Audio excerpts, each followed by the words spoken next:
و اینجا اون مقدار ناو بهش میدم. الان اگه من اینا وارد کنم میگم ساعت 14:25 میگم زنگ بخوره.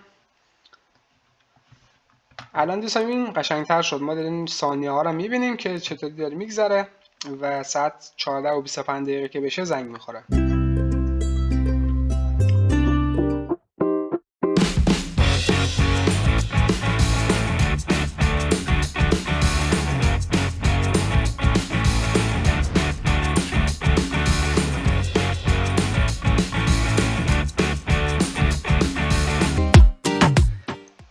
سلام، محمد هستم از سایبر لگندز. به آموزش ساخت ساعت زنگدار خوش اومدید. موضوع امروز ما در مورد پایتون هست و اینکه بیایم با هم یک اسکریپت کوچیکی بزنیم و یک ساعت زنگدار درست کنیم و همینطور که گفتم من قصد دارم بهتون یاد بدم با استفاده از چند کتابخونه که در پایتون وجود داره یک ساعت زنگدار درست کنیم و بهش زمان خاصی رو بدیم، مثل همین الان که ساعت 13:43 هست بهش بگیم که ساعت 13:45 شروع کنه به زنگ خوردن و ما رو از خواب بیدار کنه و بهش یه زمان خاصی رو بدیم و وقتی به اون زمان رسید مثل همه ساعت‌ها شروع کنه به زنگ خوردن. برای اینکه بتونیم یک ساعت زنگدار درست کنیم من از کتابخونه‌هایی مثل تکیندا برای ساخت گرافیکش، یک محیط گرافیکی که کاربر بتونه بهش یک ساعتی خاصی رو بده، ساعت، دقیقه و ثانیه رو بهش بده، از کتابخونه دیت تایم برای گرفتن ساعت در حال حاضر، به عنوان مثال وقتی که ما اسکریپتمون رو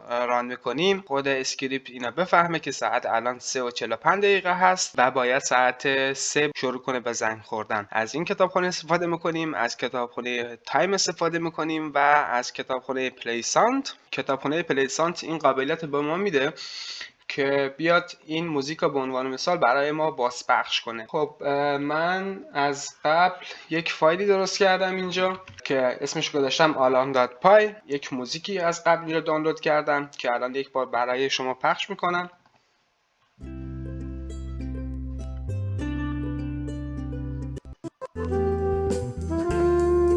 این از موزیک ما که قراره در ادامه برای ما بازپخش بشه و از VS Code داخل کالیدرم استفاده میکنم. من برای که اولین کاری که میخوام بکنم اینه که محیط گرافیکی ایجاد کنم. برای همین کار تکیندا رو ایمپورت میکنم.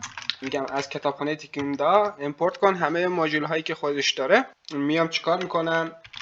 یک متغیری تعریف میکنم که پنجره ما به حساب میاد و کلاس تکیندا رو بهش وارد میکنم و یک کلاک تیتلی براش انتخاب میکنم که این ساعت ما یک تیتلی هم داشته باشه که اسمش رو میذارم آلارم کلاک. این پنجره ما یک گیومتری هم داره، گیومتری که اندازه پنجره ما هستش. من اندازش رو 300x200 قرار میدم و بهش یک تایم فرمتی هم بهش میدم که یک لیبل هستش. تایم فرمتی میدم که کاربر اونو ببینه و بر اساس اون بیاد چیکار کنه؟ ساعت خودش رو وارد کنه. الان ما این ساعت رو به چند نوع میتونیم بخونیم. صبح باشه ساعت 1 حساب میشه 1:47 و اگر بعد از ظهر باشه ساعت الان 13:47 است. منظورم اینه که یک فرمتی هم بهش میدیم که کاربر ببینه و اون فرمت مورد نظر رو وارد کنه و به همین خاطر یک متغیر دیگه ایجاد میکنم به نام تایم فرمت و میگم نوعش لیبل باشه. از لیبل ها استفاده میکنم و اینجا کلاک ها بهش میدم که همون پنجره ما هستش و این یک تکسی از ما میگیره و تکس همونطور که بهتون گفتم میتونیم اینجا چیکار کنیم؟ به کاربر بفهمونیم که عددهایی که وارد میکنه در رنج 24 ساعت باشه.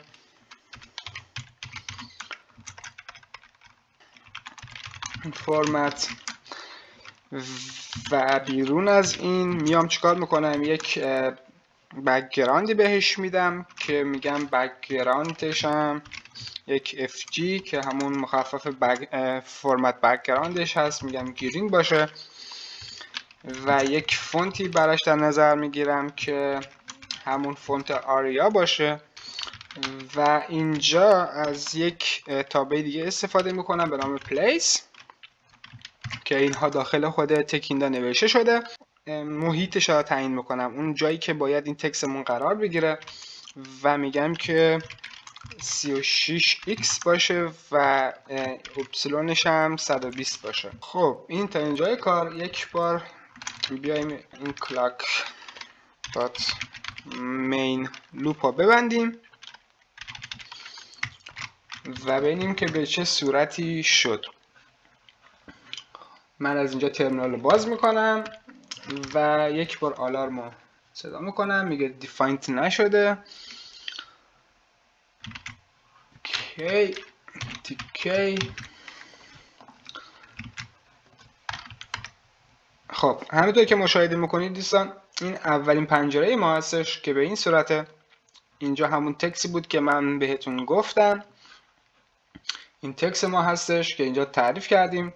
اینجا نوشته enter the time in the 24 hour format. خود تکس هم رنگ سبز گرفته، فرمتش هم فرمت فوندش هم اریا هستش و جایی که براش مشخص کردیم از x ها 36 تا اومده این طرف و y ها هم 120 است. خب این تا اینجای کار. من باید چیکار کنم بتونم تو این محیط گرافیکی که ایجاد کردم کاربر این بالا بیاد ساعت خودش رو وارد کنه. اینجا اینجا ساعت داریم، اینجا دقیقه داریم و اینجا ثانیه رو. بریم اینا با هم درست کنیم. من اول برای اینکه درست کنیم من یک ات تایمی درست میکنم که همون متغیر ما هستش و اینم از نوع لیبل ها هستش. دوباره کلاک رو صدا میکنم و تکست رو بهش میدم و اینجا اول HR یا همون HH هم میتونیم بهش بدیم. بعدش میتونیم بیایم دقیقه رو بدیم و الان هم میتونیم بیایم ثانیه رو بدیم. خب این از 3 تا فرمت های ساعت ما هستش که اولی ساعت هستش، دومی دقیقه و سومی ثانیه.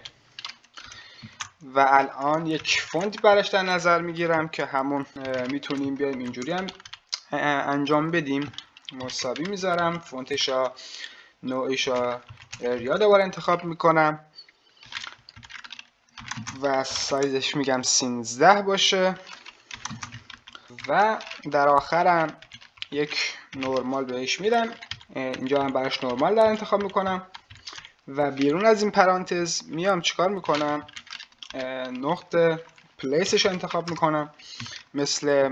مثل دفعه قبلی میگم توی x ها 110 باشه. یک بار دیگه بیایم یک نگاهی بهش بندازیم که به چه صورتی شد. خب این از این تکس اولمون. اینجا ساعت، دقیقه، ثانیه، اما اینا خیلی به هم نزدیکن. به همین خاطر من اینجا میام یه چند تا تپ بزنیم بهترتره. یه تپ، اینم یه تپ. خب الان بهترتر شد. 2 تا تپ اینجا اومده، اینجا هم 2 تا تپ. یک بار دیگه ران کنیم. خب خیلی فاصلش از سمت چپ زیاد شده، به همین خاطر اینجا یه ذره کم میکنم و یک بار دیگه ران میکنیم.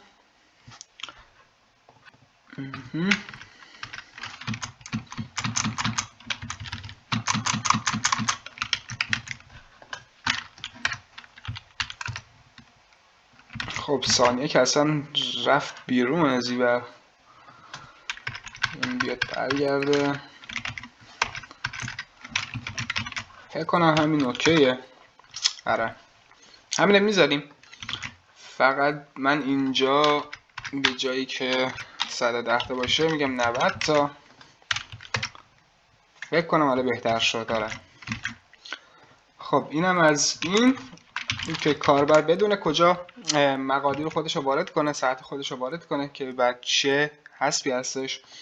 و الان پایین اینجا میام چیکار میکنم، یک set your alarm درست میکنم که اینم متغیره این پنجم ما هستش اینجا هم باز از لیبل استفاده میکنم، بهش میگم که کلاک از ما بگیره. بعدش هم یک تکسی داره و داخل تکس یک متن براش اضافه میکنم، میگم آلارم تایم 2 نقطه، فاصله براش میدم، اینجا یک کاما میذارم، یک رنگ تکسی براش انتخاب میکنم من که میگم از نوع رنگش آبی باشه، بلو باشه، و فونت هم براش انتخاب میکنم. اینجا فونتش هم مثل بالا اریا قرار میدم، یکی دوتا 11 در نظر میگیرم فونتشا، و اینجا میگم بولد باشه. خب اینم از این بولد، و الان بهش میگم که پلیسش کجا باشه. پلیسش هم میگم تو مقر ایکس ها 15 باشه و تو ایگرک ها هم 29. یک بار دیگه بهش نگاه بندازیم. خب اینم از این.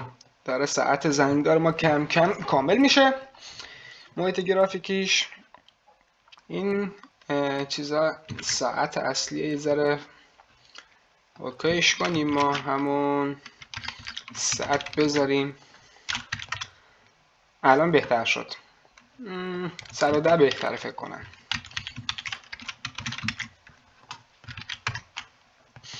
چون اینجا آلارم ما هستش. الان اینجا من میام چیکار میکنم، یه سری اینپوت هایی قرار میدم که کاربر بتونه اون مقادیر خودش رو وارد کنه. و برگردیم داخل وی اس کد خودمون. برای اینکه بتونیم مقادیر رو از کاربر بگیریم، من اینجا یک سری متغیرهایی تعریف میکنم. اینجا به فاصله، اینجا به فاصله.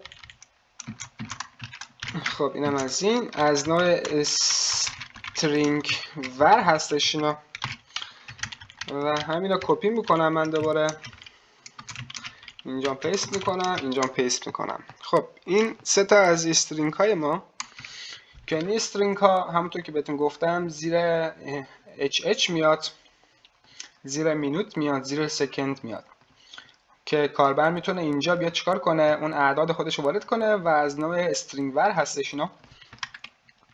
و این پایین من یک آور تایم انتخاب میکنم، یعنی درست میکنم یک متغیر به نام آور تایم، و اینجا اینتری میکنم، میگم ورودی بگیر، کلاک دوباره صدا میکنم که همون گیومتری ما هستش، و یک تکست وریبل نوعش و خود آور اینجا میارم، بک‌گراند بهش میدم، نوع بک‌گراندش هم میگم الا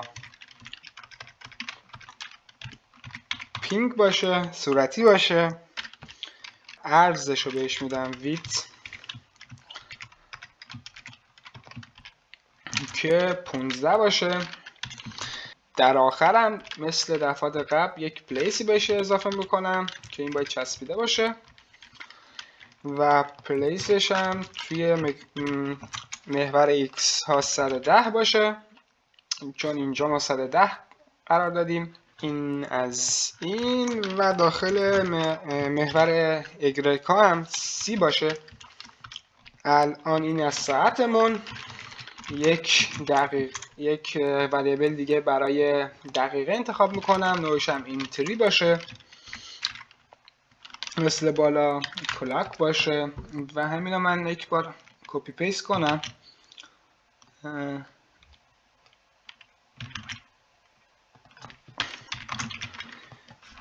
و برای ثانیه هم یک بار کپی پیست کنیم. خب اینم از این. مینوت و سکند، بک‌گراندش هم این پینک میذارم، اینجا 15. فقط این مقادیر رو باید تغییرش بدیم، چون اینا روی هم نیفتن. اینجا 150 در نظر میگیریم و اینجا هم 200 و محور ایگرگ به همین صورت باید باشه. خب یک چکی بزنیم با هم که به چه صورتی شد. استرینگ ور از مدل خطا میگیره به این خاطری که اینا باید اسش بزرگ باشه و الان درست شد. خب همونطور که مشاهده میکنید چیزی که ما الان درست کردیم محیط گرافیکمون کامل شد. چیزی که اینجا باعث شده ما بتونیم اینجا بنویسیم به خاطر این انتری تکست وریبل ها هستش که همونطور که گفتم ورودی از ما میگیره داخل تکیندا. به این صورت هستش کتابخونه تکیندا و اینم از این. خب چیزی که اینجا کشیده شده اینه، یه ذره منو داره آزار میده اما بعد برطرفش میکنیم. این از این. الان در آخر باید اینجا ما یک دکمه ای هم درست کنیم. موقعی که کاربر اینجا میاد به عنوان مثال ساعت الان 14 هستش و میگه 14:02 زنگ بخوره، باید بتونه این مقادیر رو برای ما بفرسته. به همین خاطر اینجا یک باتنی درست میکنیم که اینو بتونه برای ما بفرسته اون طرف. خب اینم از این جای کار. اینم میبندم. من برای که باتن درست کنیم من یک وریبل دیگه ایجاد بکنم به نام سابمیت و نوعش رو باتن میذارم. این هم مثل چیزای دیگه از ما گیومتری رو میگیره، یک تکست وریبلی بهش میدیم و روی این تکست وریبل هم میگیم بیاد چیکار کنه، ست آلارمش رو برای ما بفرسته. روی دکمه ست آلارم میفته، یک FG براش در نظر میگیریم و بهش میگیم که رنگش قرمز باشه. یک ویدی براش در نظر میگیریم که 10 باشه و یک کامندی که این کامند رو بعدا من باید تعریف کنم اون بالا. الان اگه بزنم خطا از ما میگیره و تا اینجای کار همه چی اوکی. یک پلیس هم بهش میدیم که کجا قرار بگیره. اینجا هم از ما یک محور X میگیره و یک محور Y که Y رو براش کنم 80 در نظر بگیرم. اینم چه جوری در میاد. اینجا هم 110. یک بار ران کنیم. خب اینم از دکمه ما. فکر کنم 70 بهتر باشه. آره 70 بهتره، 80 زیاد بود براش. و اینجا رنگش رو برای ما درست چاپ نکرد. اوکی اینم از این. خب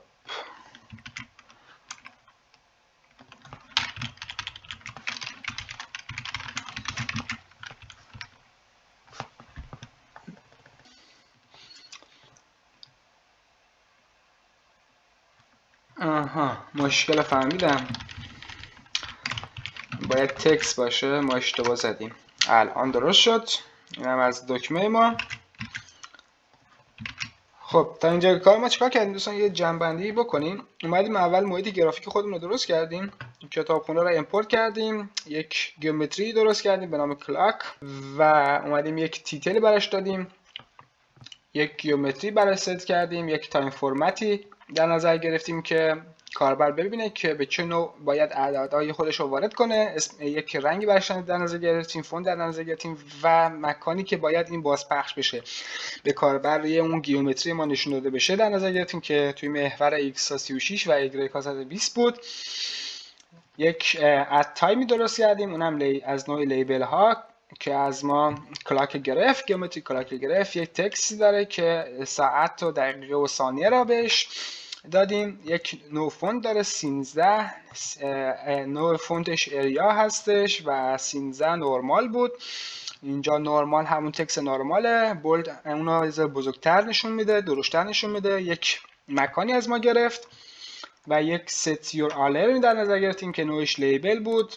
گیومتریک کلاک هم از آن گرفت. تکست رو بهش دادیم، یک رنگ برش در نظر گرفتیم که آبی بود. فونت بهش دادیم، مقدار بزرگ بودن فونت بهش دادیم و یک خاصیتی بهش دادیم که بولد بود و مکان رو بهش دادیم. 3 تا متغیر دیگه تعریف کردیم که از نوع استرینگ ور بود که اینجا میتونه کاربر مقادیر خودش رو وارد کنه و اینجا هم 3 تا وریبل دیگه درست کردیم به نام اور تایم، مینوت تایم و سکند تایم که یک سری اینتری ما میتونیم از کاربر بگیریم و اینجا هم همون پنجره ما رو بهش دادیم، گیومتری کلاک بهش دادیم، از ما تکست وریبل گرفت، ساعت و دقیقه و ثانیه، بک‌گراند بهش دادیم که نوعش پینک هستش. حالا شما میتونید اینجا حتی رنگ‌های مختلف بهش بدید و اندازه پنجره رو بهش دادیم، گفتیم که 15 تایی باشه و جایی که برای کاربر به نمایش گذاشته باشه و در آخر هم یک دکمه ایجاد کردیم، یک وریبل ایجاد کردیم که داخلش دکمه هست و دکمه رو اینجا صدا زدیم. اینجا از ما دوباره کلاک گرفت، تکست رو گرفت، رنگ رو گرفت، اندازش رو گرفت و جایی که باید به کاربر نشون بده و در آخر هم کلاک مین لاپ رو بستیم. خب این تا اینجای کار. الان کار اصلی ما انجام دادیم، همونطور که مشاهده کردید این از پنجره ما. الان باید بیایم چیکار کنیم؟ فانکشن اصلی خودمون رو بنویسیم که زمانی که کاربر میاد اینجا اعداد خودش رو وارد میکنه و ست آلارم میفرسته، این پشت بیاد چیکار کنه؟ این دیت تایم شروع به کار کردن کنه. یک فانکشن باید ایجاد کنیم که زمان الان رو در بیاره و موقعی که به این کاربر اون زمان مورد نظر خودش اینجا وارد کرده و اون پشت اون زمان در حال اجرا شدن هستش، به اون زمانی که کاربر داده رسید شروع کنه به زنگ خوردن. برای همین بریم قبل از هر چیزی ایمپورت کنیم دیت تایم و ایمپورت کنیم خود تایم و در آخر هم ایمپورت کنیم چیه دوستان؟ کتابخونه پلیساند.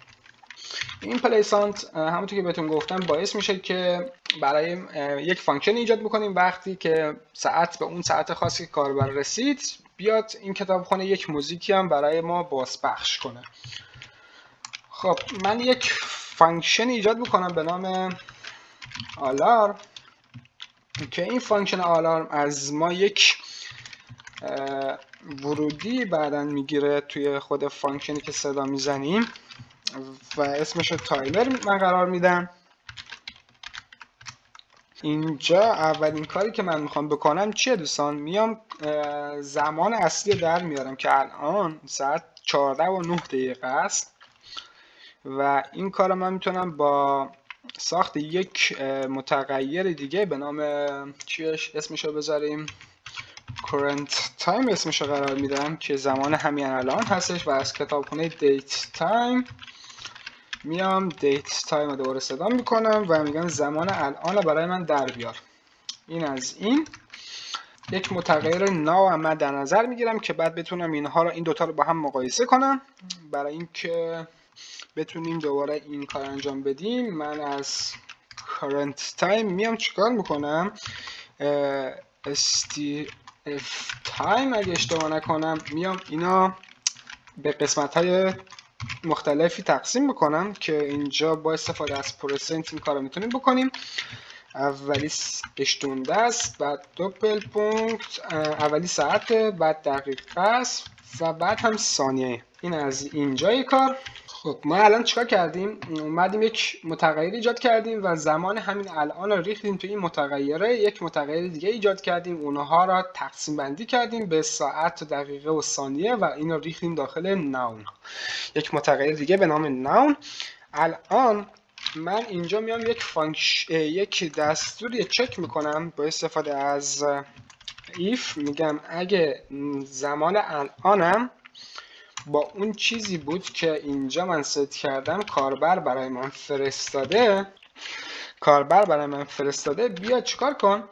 این کارها رو انجام بده. اولین چیزی که میخوای برای من نشون بدی، میگم یه تکست یا به اول پرینت کن، میگم و این تکست رو من میذارم time to wake up و بعدشم میام چیکار میکنم. الان از کتابخونه پلیسانت یک فانکشنی داره به نام پلیسانت و میام اون موزیک رو بهش میدم. میگم زمانی که این شرط من درست بود بیا این دوتا کار رو انجام بده. اول بیا پرینت کن time to wake up بلند شو از خواب و بعد بیا اون موزیک رو بازپخش کن. برای اینکه من بتونم موزیک بازپخش کنم میام آدرس این موزیک رو پیدا میکنم که اینجا هستش، اینو کپی میکنم و اینا من داخل تگ کوتیشن وارد میکنم و اسم فایلم رو بهش میدم و اینم از موزیک ما که SSMP3 هستش نوع فرمتش و این از این. و الان اینجا من میام چیکار میکنم، میام یک برای اینکه شما متوجه بشید فانکشن خودم استفاده میکنم و اینجا بهش یک ساعت خاصی میدم. الان ساعت 14:12 است. من اینو به این صورت وارد میکنم چون اینجا تعریف کردم من 14:13 میگم بیا چیکار کنه، شروع کنه به زنگ خوردن. یک بار دیگه من استارت میکنم، فایل خودم استارت میکنم و صبر میکنیم که ساعت 14:13 بشه و شروع کنه به زنگ خوردن. خب اینطور که معلومه شروع نکرد به زنگ خوردن، یک مشکلی داره و بریم ببینیم که مشکلش چیه.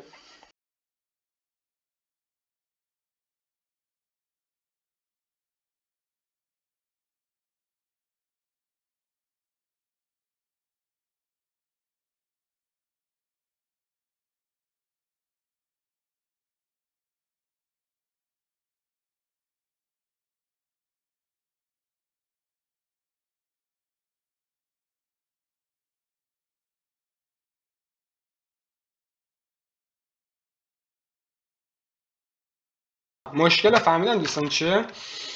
من اینجا باید زمان متوقف کنم. من اینجا چیکار کردم، دارم یک چکی میکنم اما زمان متوقف نمیکنم. به همین خاطر که داریم به مشکل برمیخوریم من اینجا از یک دستور دیگه به نام while true استفاده میکنم. میگم همیشه درست باش و موقعی که درستی بیا این چک ها رو انجام بده، این کارها رو انجام بده. و اینجا میام چیکار میکنم، از تایم اسلیپ استفاده میکنم و زمان متوقف میکنم و الان یک چک دیگه انجام بدیم ببینیم به چه صورت کار میکنه. امیدوارم که مشکل برطرف شده باشه و بله خب این از این. ببینیم ساعت الان 14:17 است، باید 14:18 شروع کنه به زنگ خوردن.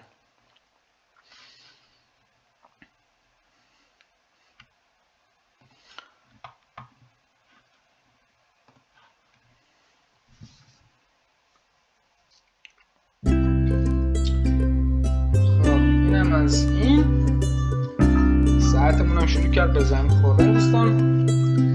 من یک بار میبندم و دوباره یک ترمینال دیگه باز میکنم این سمت. کاری که اتفاق افتاد چی شد دوستان، پنجره ما به نمایش گذاشته نشد چون اینجا داشت کار خودش انجام میداد. ما اینجا خودمون دستی وارد کردیم زمانا و همین خاطر پنجره اون گیومتری ما به نمایش گذاشته نشد. کاری که اینجا اتفاق افتاد ما یک فانکشن ایجاد کردیم و گفتیم که همیشه درست باشه، یک مقداری از ما میگیره که مقدارمون اینجا ما وارد میکنیم بعدن و از اینجا پاس میدیم به این متغیر اینجا و تایم ما استاپ کردیم برای 1 ثانیه و گفتیم که بیا کرنت تایم در بیار که همون زمان الان هستش و بعدش گفتیم بیا به این صورت اونو تقسیم بندی کن به ساعت، دقیقه و ثانیه و بعدش اومدیم چیکار کردیم، یک چک انجام دادیم. گفتیم اگر زمان الانمون با اون چیزی که کاربر وارد کرده یکی بود که ساعت، دقیقه و ثانیه‌اش یکی بود، بیا اول کار چیکار کن، این تکست رو برای کاربر نمایش بده و بعد بیا اون آهنگ رو براش بازپخش کن و بعدش که اون آهنگ تموم شد دیگه برنامه رو ببند، بریک کن، بشکن. خب برای اینکه بتونیم الان ما این مقادیر رو از کاربر بگیریم، من یک دیف دیگه اینجا درست میکنم، یک فانکشن دیگه درست میکنم که actual time اسمش قرار میدم. توی این فانکشنم میام چیکار میکنم؟ از set alarm استفاده میکنم. set alarm time ها چیزی که کاربر باید اونا چیکار کنه؟ در نظر بگیره ساعت مورد نظر خودش را، و از f string ها استفاده میکنم اینجا، از دو پرانتز های به این صورت، و اینجا دوپل پونگ براش قرار میدم که بیاد کاربرا چیکار کنه؟ our.get کنه، از کاربر بیاد یک سری مقادیر تکست رو بگیره. اینجا هم minute.get باشه و اینجا هم second، اگه چیزی که اینجا قرار دادم درسته second.get باشه. این از اینجای کار، و جلوی همه این گت ها باید یک فانکشن بذاریم، چون یک get یک فانکشنه. و اینم از این. اینجا میام چیکار میکنم؟ دوباره فانکشن بالا رو صدا میکنم، آلارما، و اینجا دیگه set alarm time رو بهش میدم که فانکشن بعدش تو این فانکشن دیگه میفرسته مقادیر رو. خب یک نگاه دیگه به برنامه بندازیم، یک بار دیگه استارتش کنیم. من وارد دسکتاپ میشم و الان هم باید همه چی اوکی باشه. خب اینم از این. ساعت 14:21 و اینو 22 قرار میدم، اینم 0. خب این دوستان یه مشکلی داره. من زمانی که دکمه رو میفرستم این مقادیر برای برنامه من فرستاده نمیشه. این به این خاطره که اینجا باتن یک کامندی از ما میخواد، میگه زمانی که کاربر چه کار کرد، روی این دکمه کلیک کرد چه اتفاقی بیفته. میگم بیا چیکار کن، این فانکشن رو که این بالا با هم درست کردیم، بیا این مقادیر رو برای به این صورت جدا کن و برای فانکشن set alarm time بفرست. و یک بار دیگه اگه من برنامه رو ران کنم، الان ساعت 14:22 میگم زنگ بزنه و ببینید دکمه رفت پایین و الان منتظره که چیکار کنه؟ این اتفاقات بیفته. و الان اگه ساعت 22 بشه که رد شد، باید شروع میکرد به زنگ خوردن. بریم یک چکی بزنیم برای چی زنگ نخورد. فکر کنم دیر. اینم از این. یک بار دیگه من برنامه رو ران میکنم، ساعت 14:23 میگم زنگ بخوره و یک بار دیگه منتظر میشیم تا 14:23 بشه و ببینیم که ساعت ما شروع میکنه به زنگ خوردن یا نه. خب اینم از این دوستان. برنامه ما داره درست کار میکنه. اینم میبندم. من یک بار دیگه پنجره دیگه باز میکنم، وارد دسکتاپ میشم، اینم به همین صورت میزنم. خب بذار یه ذره برنامه رو قشنگتر کنیم. موقعی که اینجا برنامه داره شروع میکنه به کار کردن، این طرف هم برای ما یک سری پرینت های انجام بده، مثل اینجا time to wake up که مشاهده کردیم. من اینجا یک دیتی متغیره دیت دیگه درست میکنم و از current time dot start time میام چیکار میکنم؟ چند تا پرسنت دیگه قرار میدم اینجا، یکی دیگه هم اینجا، و پشت همه اینا یک بک اسلش میذارم. اینجا میگم دی باشه، اینجا میگم ماه باشه و اینجا میگم سال باشه. اینا رو من در نظر میگیرم براش. خب اینم از این. و الان میام چیکار میکنم؟ دو تا پرینت دیگه اینجا وارد میکنم، دو تا پرینت دیگه میذارم. میگم the time is، فاصله اینجا تایم رو وارد میکنم و یک پرینت دیگه اینجا میذارم من، و اینجا اون مقدار ناو بهش میدم. الان اگه من اینا وارد کنم، میگم ساعت 14:25 میگم زنگ بخوره الان دوستان این قشنگتر شد. ما داریم ثانیه ها رو میبینیم که چطوری داره میگذره و ساعت 14 و 25 دقیقه که بشه زنگ میخوره. خب دوستان امیدوارم که از این آموزش هم خوشتون اومده باشه. برنامه رو هم میبندم من، اینم پایین بیاریم. این از کدی که من اینجا وارد کردم درست کردیم با هم دیگه. امیدوارم که مورد قبولتون باشه، یک چیزی یاد گرفته باشید. و دوستان اگه از این آموزش ها خوشتون میاد حتما داخل کامنت برام بنویسید تا از این آموزش ها براتون بیشتر درست کنم. یک اسکریپت خیلی کوچیکی بود که از ما یک سری مقادیر رو میگرفت. یک پنجره ای ایجاد کردیم، یک محیط گرافیکی ایجاد کردیم با استفاده از کتابخونه تیکیندر. بعدش اومدیم از 2 تا فانکشن استفاده کردیم که یک سری مقادیر از ما گرفت و برای یک فانکشن دیگه ای که اسمش آلارم بود فرستاد. و به اون زمان خاصی که رسید اون موزیکی که ما بهش دادیم بازپخش شد. الان شما میتونید بیاین چیکار کنید؟ یک سری کارهای باحال دیگه انجام بدید. یک راسپبری پای بگیرید و اونجا پایتون نصب کنید و اون راسپبری پای خودتون رو به یک بلندگوی خیلی بزرگ، بلندگوی دیسکو وصل کنید و زمانی که به اون ساعت خاص رسید راسپبری پای شروع کنید چیکار؟ به زنگ خوردن و اون باعث بشه که داخل بلندگو پخش بشه. و دیگه نیازی نیست ساعت‌های تکراری خیلی بیخودی از بازار بخرید. ساعت شخصی خودتون رو با استفاده از زبان برنامه‌نویسی پایتون درست کنید. امیدوارم که از این آموزش هم خوشتون اومده باشه. لایک و سابسکرایب یادتون نره. خوشحال میشم کامنت هم بذارید، به دوستانتون معرفی کنید. تا یک آموزش دیگه همه شما را به خدای بزرگ میسپارم. خدا یار و نگهدارتان.